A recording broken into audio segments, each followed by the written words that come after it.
안녕하십니까. 원주부터 동서점에 경영하는 창업 컨설턴트 안정환입니다. 이번 시간에는 제가 만든 창업 컨설팅 방문식 중 창업의 4가지 벽이라는 개념을 소개해드릴까 합니다. 창업 컨설팅을 하다 보면 어떻게 하면 창업을 잘할 수 있을까 설명을 드리다 보니 제가 이러한 개념을 만들게 되었습니다. 대부분 처음 창업하시는 분들에겐 생소한 개념이실 것 같습니다. 특히 직장생활만 하시던 분들이 창업을 할 때 남들이 처음 보는 죽이는 아이템을 찾거나 남들이 다 해서 먹고 사는 평범한 아이템을 찾아서 일한 만큼만 돈을 벌어 가시겠다고 생각을 하십니다. 다른 창업 컨설팅의 경우 대부분 좋은 물건을 싼 가격에 친절하게 팔면 돈을 벌 수 있다고 이야기하지만 사실상 이런 전략은 전략이라고 볼 수가 없습니다.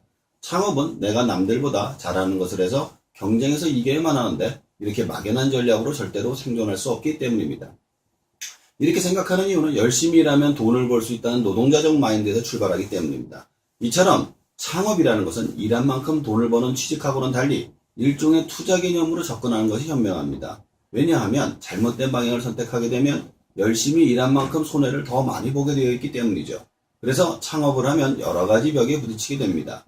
저는 부모님 때부터 사업을 이어서 하면서 많은 장벽을 만나보았습니다. 그리고 연세대학교 창업대학원을 다니면서 체계적으로 설명하는 방법을 찾다 보니 그게 4가지 벽으로 나누어 설명하는 것이 좋을 것 같아 창업의 4가지 벽이란 이름으로 만들게 되었습니다. 제가 생각하는 창업에는 4가지 벽이 있습니다. 첫 번째, 제품과 서비스의 벽. 두 번째, 고객의 벽. 세 번째, 경영의 벽. 네 번째, 입지의 벽입니다. 우선 첫 번째로 제품과 서비스의 벽은 제품과 서비스의 차별화를 말하는 것입니다. 대부분의 경우 창업을 할 때 좋은 제품을 싼 가격에 친절하게 서비스해야 된다고 믿고 있습니다. 사실이죠. 그런데 그 생각은 누구나 할 수 있습니다. 그리고 그렇게 하지 않는 사람은 없습니다. 문제는 아무리 좋은 제품이라 할지라도 누군가 쉽게 베낄 수 있다면 그건 가치가 없습니다. 남은 할 수 없고 나만이 할 수 있는 것. 큰 회사는 이익이 적어서 너무 손을 안 대고 작은 회사는 비용이 너무 많이 들어서 할 수 없는 것을 찾아야만 합니다. 그리고 누군가가 나를 따라한다고 하더라도 쉽게 따라할 수 없어서 내가 변화할 시간을 벌 수 있는 아이템을 찾아야만 합니다.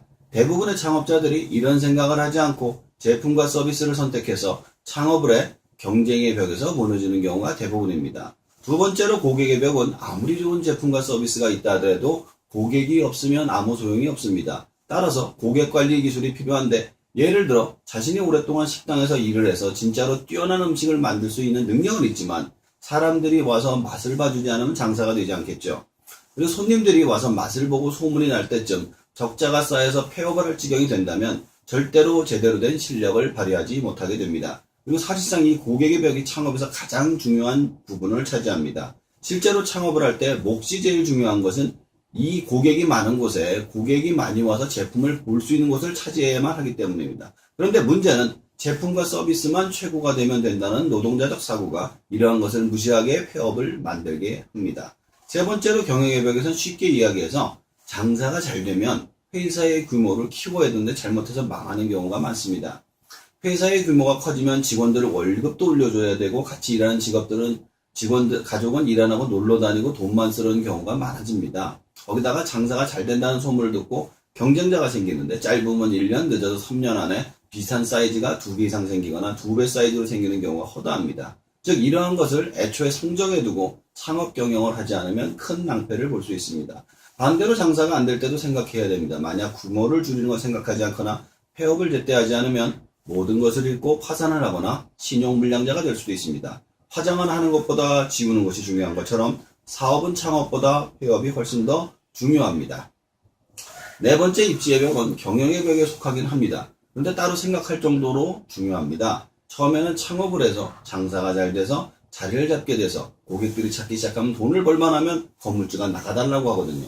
내가 장사를 할 때 혹은 비싼 자릿세를 내고 와서는 쫓아내는 경우도 많습니다. 일명 젠트리피케이션이라고 하죠. 그런데 이걸 막을 방법이 자본주의 사회에서는 없습니다. 애초에 내가 버는 것을 내 자리가 아니라 고객을 모집하는 것으로 생각하고 시작을 해야 합니다. 그래서 창업을 통해서 고객을 모집해서 조금씩 싼 자리로 이동을 해서 나중에 자신만의 자리에 플랫폼을 만들 생각으로 하는 것이 중요합니다.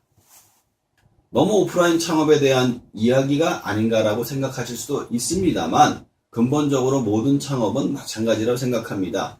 인터넷 상점도 자릿세를 내야 유지가 되고 어떤 뛰어난 강사도 제대로 된 팀을 만나지 못하면 결국 떠돌이가 될 수밖에 없는 것처럼 말이죠. 그래서 저는 요즘에는 유튜브 창업 같은 무자본 창업이나 무인 창업 등 사람이나 자본이 들지 않는 창업 방법에 대해서 준비를 하고 있습니다. 그럼 오늘 간단하게 창업하신 이야기를 정리하면 창업의 4가지 벽을 기억해 주세요. 제품과 서비스의 벽, 고객의 벽, 경영의 벽, 입지의 벽. 제가 겪고 깨달은 이야기를 전해드린 것이라서 겪어보지 못한 분들에게 큰 도움이 되실 것 같습니다. 다음 시간에는 첫 번째 제품과 서비스의 벽에 대해서 자세하게 소개를 해드리도록 하겠습니다. 감사합니다.